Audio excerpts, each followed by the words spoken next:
Local schools that take non-Chinese students can apply to the Education Bureau to become a designated school for extra funding.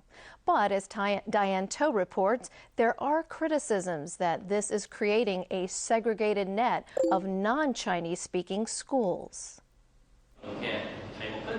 Half of this Form 5 class is made up of local Chinese students. The other half, non-Chinese ethnic minorities. This student said she chats with her local Chinese classmates every day in Cantonese. Her Chinese classmate described their communication as okay. It's a different picture for this Form 4 class in the same school. We don't really have Chinese classmates. Chinese, we wouldn't really speak it, except if the exams are approaching, so we would start speaking Chinese. The school only started taking non-Chinese students 9 years ago, but today just 10% of students are local Chinese.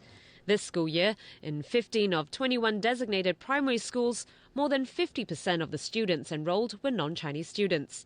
In 8 of these schools, more than 90% of the student body were ethnic minorities. And at 10 designated secondary schools, 3 have almost no local Chinese.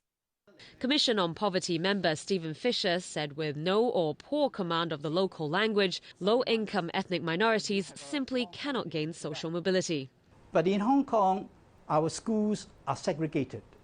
What we need is these children going to mainstream schools and learn together with other local Chinese students.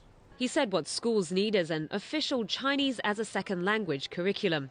Fisher has compiled suggestions on this idea for the Education Bureau, but is now urging the Commission on Poverty to press for action. I'm sad to say that very little progress has been made.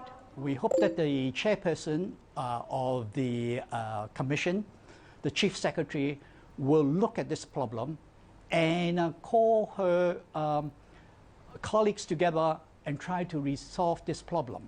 He said if there's still no movement from the government, he'll file a complaint with the Equal Opportunities Commission and, as a last resort, with the city's justice system. Diane To, TVB News. If you have a thing for vintage